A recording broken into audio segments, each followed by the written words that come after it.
Hi, I'm Zach from Frog God Games, and I am here to show everybody who is interested in our new layered maps or is getting one of the layered maps as a reward for their Kickstarter a little bit about them. And I'm going to do it in a series of videos, I think. But we're going to start today with just the basics of what the layered map files are, what you need to use them, and what you can use them for. So, here is right now running Adobe Photoshop CC 2018. That is the program that I'm most familiar with that can open these. I know there's a program called GIMP, and GIMP is a open source program that's available for free. So you don't have to buy anything to access these maps, but I don't know enough about GIMP to actually show anybody how to do much in it, except I know you can do all the same things that I'm doing in Photoshop using that tool without spending any money. However, Photoshop has a few other features that I think make it much easier to use. And if you're planning on actually doing lots of digital work for either your home campaign, online games, or for your own creative projects, there really isn't, in my opinion, a better investment you can make than getting yourself an Adobe subscription, at least to learn how.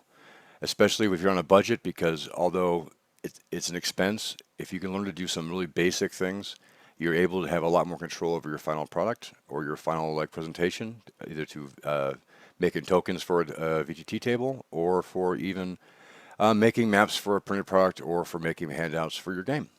So anyway, let's begin. Okay, so what you see here is Photoshop, and Photoshop itself is like a big stack. So when you see a document in Photoshop, it is like looking down on a stack of papers, and some of them you can see partially through it and transparent, and some you can't. But as you go from the top here all the way to the bottom, there are just a series of layers that actually would combine to make a final file. So it's an 8.5. This right here is an 8.5 by 11 file, and every little component here is a different part of a layer. And so let's go through those. Let's see here. I want to move. First, I want you to be able to see the layers. So let's move those there. Okay. So right across here are all your layers in this file. And this file is actually the Mouth of Doom file, which is what everybody will be getting for their pledges and what level they pledged at for the Rappan Athuk Kickstarter. There are also maps that have already been distributed for the Quest of Doom 4 Kickstarter that are labeled. Some are color, some are not, but they are in PSD files. And so the basics of what the file, it's a PSD file, which means Photoshop document, and that opens up, and it contains all these different layers and elements. So if I'm looking at the map right here, that's an element, and I can move that independently. This is an element. So is the compass, the direction, and all these. And they're all, you can manipulate all of them in different ways. But to start, because it's a game map, one of the most important things on a game map is the grid. And if we look, this grid is set up for 1 square is 10 feet. And the most common question or request, or demand actually sometimes, we had during the Kickstarter was, how do can we get those in 5-foot squares? And on most of the maps, yes you can. And this is how I do it, and this is how you'll be able to do it as well. Though they'll arrive to you probably in 5-foot squares ready to go. This is how it's changed. So first, you go down to go through the layers, and we'll list them as we go. Okay, your labels layer is almost all your different tags. Your that, the title, all the numbers you don't see yet, but you will. The deco layer has like the border, the page design art here. Then you have the grid, walls, objects in the room, which are like stairs and such, doors, and finally you have the floor. All right, so for the the grid itself is what they call a adjustment layer, and it's a pattern that's right here that's laid over the top of everything below here. So I can just go down here. All right. So, for instance, if we were to turn on a top layer like we had there, you can only see all the way down. You see the logo, the first set of text, the second set of text, and the layer there. These are in a group. I turn them off, and now you see the map. And you can look down, so you're seeing through the labels, which are there, tagged. So you can see all those because they're sitting on top. And then from there, there's the deco. And the deco is basically your compass rose, your directional, and your borders. And this like green area on the map. And what that is right here. But they're each independent. So there's the deco, tags, and we get to the grid. Now, a couple things about the grid. One, when we create the maps for print, we are actually putting the grid behind the wall layer for this purpose right here, as you can see it. So what happens is you no longer see the grid on top, you only see within the walls themselves, and it looks for a cleaner map, and I think it looks a little bit, it helps to hide, I think, it keeps your eyes from going across to other parts of the map you're not supposed to see if you're playing on a table, etc. It's just, and I think it looks nicer. The grid itself can be moved like this. So if you want to actually place the grid, let's say the staircase here, we want the grid to line up with that, we can do that. And anyway, that works. So the grid's adjusted here. So this is your grid adjustment. So this right here is your pattern choice. And you can change the grid to be different kinds of grids, etc. But we're going to leave it to where we were, which is just that one.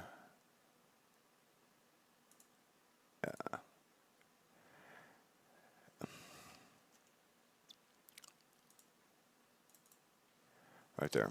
And so what it is now, what you have is the grid goes with the scale of the map. And so the map, like in RPGs, you want to go 5 foot is pretty standard. So we have in the grouping here on the labels and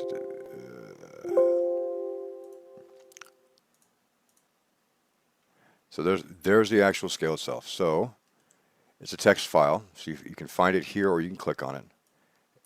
And that's not it. And here's where you can adjust it. And we are changing to down style font, 5 feet. And there you go.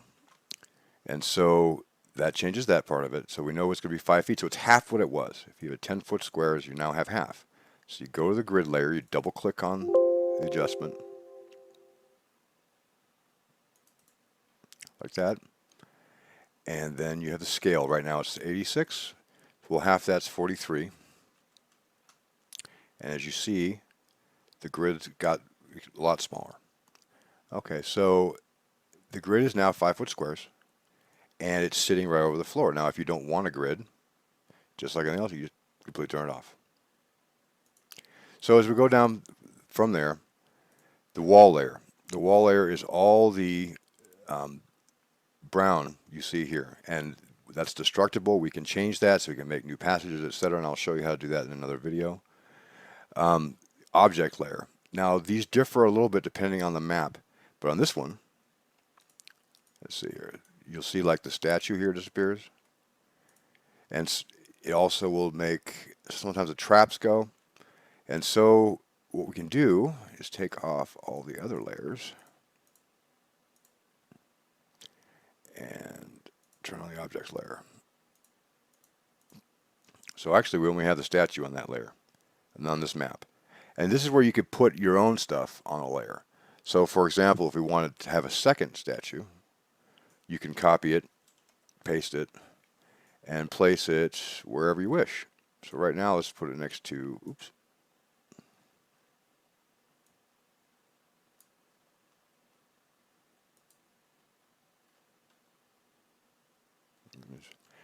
Arrow keys move nearby. So you can see it when we put everything back up. So slowly going to build back up. Here's the floor. Oops, floor. Check. Floor, stairs, doors, walls, grid, etc. So now we see, as you can see now though, we have a second one of the statues. And so we can place this, if we want to put whatever you wanted to inside of here, you could by placing it there. But anyway, so that's the object layer. And then on the doors layer, you see only doors, so we go through that again. And all the way down, maps off, doors on. Oops, map off.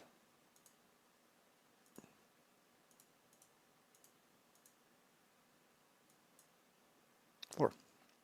So there's individual doors. And I will also show you how to create and place new doors in another video, but that's where they sit for this, and they can be moved. And so you want to be a little bit careful because, for instance, I can click on this and move them, and then when I put the walls and the floor back in, the doors are all off. Now, it's not that hard to actually replace the doors, but like a Control-Z moves them back. And so that's where they sit. Then the stairs are right there, and if you remove the walls, you will see that sometimes they're a little wider than the passage itself, but they sit under there, and that's where the stair locations are. The floor, sometimes he has Robert Altbauer, who did the maps, depending on what his needs were for putting them together, had flattened like the floor images, and they contain sometimes like little well-looking things, and sometimes they have the stairs built on them. It depends on what his needs were, and there are ways to manipulate all those maps as well, which I'll show you. But in general, the floor is the floor. You're adding stairs, doors, objects, and finally walls, grid. So those are all the pieces there. And then so as you move up, tags. And the tags are all the different location numbers, everything else, and they're all independent. So for instance, I want to go to here. These are all these layers right here. There, there. So we want to turn off those and say you're not going to that layer, and you are going to, I think, there's that one, shape. So it turns off the shapes. The shape layer has the arrow. There's one right there. And then you can turn on each of these. So, letters, individually. So we're looking here, let's say F. Okay, it selects that right there. Let's go to E, and it'll select it here. You'll see it, the layer picked up here, and up, up, up, up. There, E.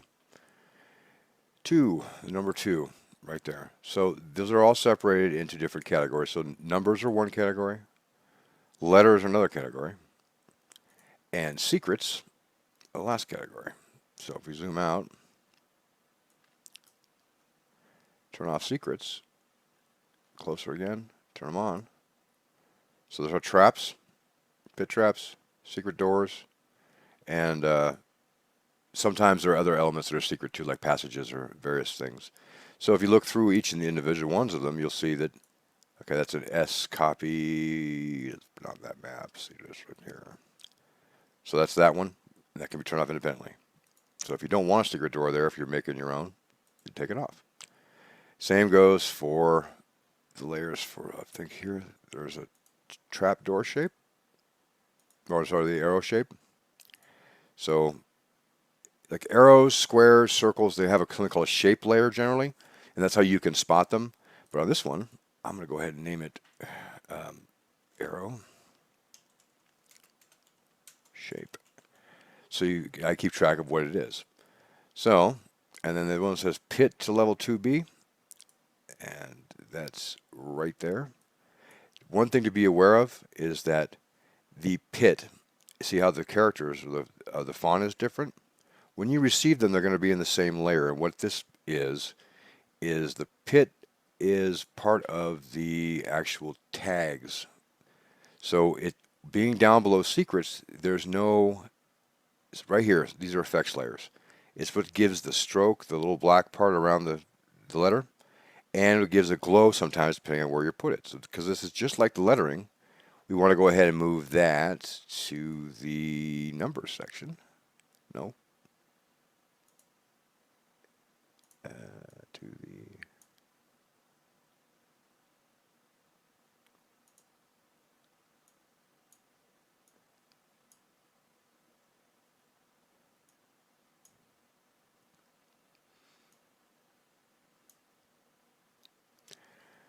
There we go. So that now gives you a little bit of glow and a little bit of an outside effect. If we want to actually change the color of there's a couple ways, but the easiest way is to select it all. Right here is go up to the top. This is your color for your text. We change that to whatever color we want.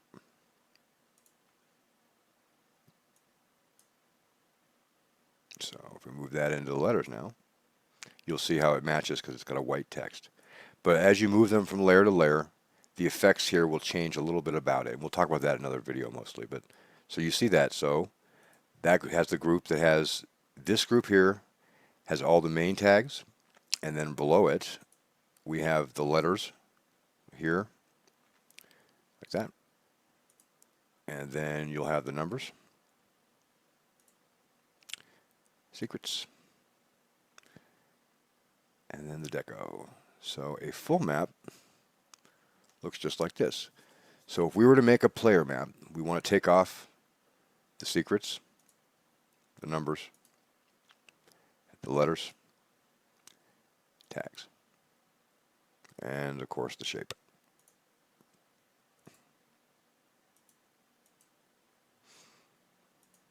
Okay, so this is basically a player map. You want to take off the level 1C as well, you might want to do that. It's under the labels, take it off. So now it's presented to the players as such. If you want to go ahead and make that a file, what you do is you export it. So you go to File, and you go to Export. Or sorry, Save As, excuse me. Exports InDesign. Save As. So it's going to try first save it like a PSD file, which these are all Photoshop documents. But we want to go ahead and save it as a JPEG. You go to JPEG, and I tend to do like something player map. As we test.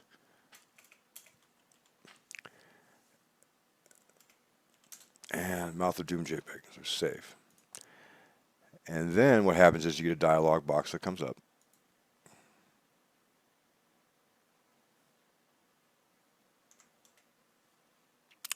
Of course, it's frozen.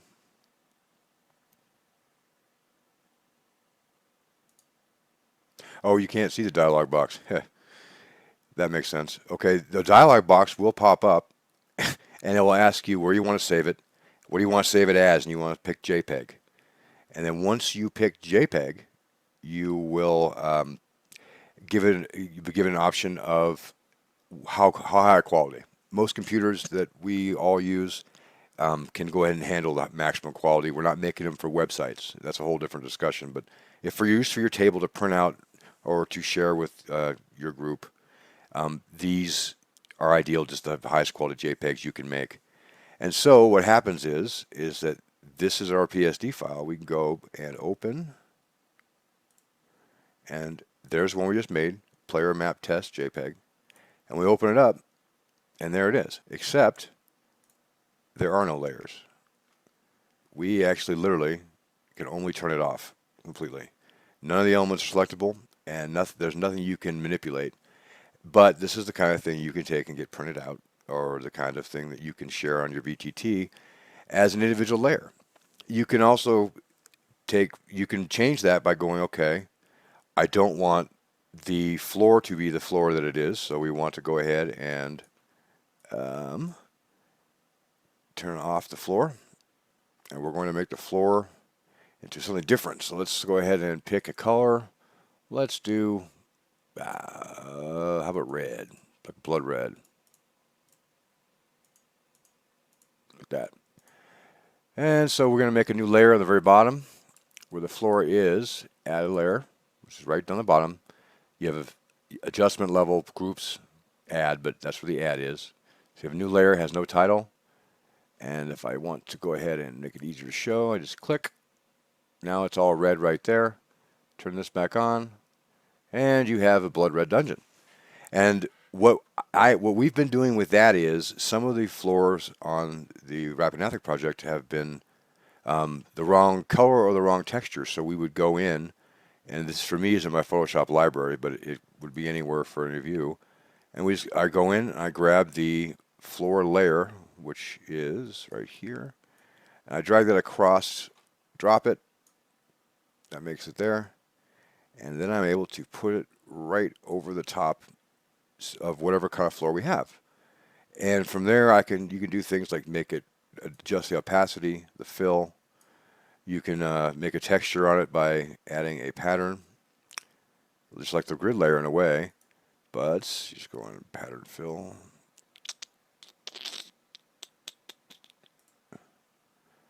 And let's pick a leather pattern. And you can scale it, go in close. You can see this now it's like a pattern. So it's like hard leather. There you go. You can see what I'm talking about. Adjust that to where you want it. And then you can, okay. And you use the opacity, so you can basically make it a little more transparent. So that adjusts the floor. So as you get closer, you can see there's still a little texture, but not a lot. There's a little more, a little less. And that pretty much shows you the steps I wanted to get to today.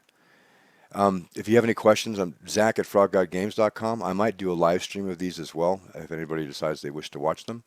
But you should be seeing this file to everybody who's in the Rappan Athuk Kickstarter very soon. No more than a couple weeks. But if you are in the Rappan Athuk Kickstarter and you want to actually see it or try it, get a hold of me, and I can probably get you one to mess with or manipulate.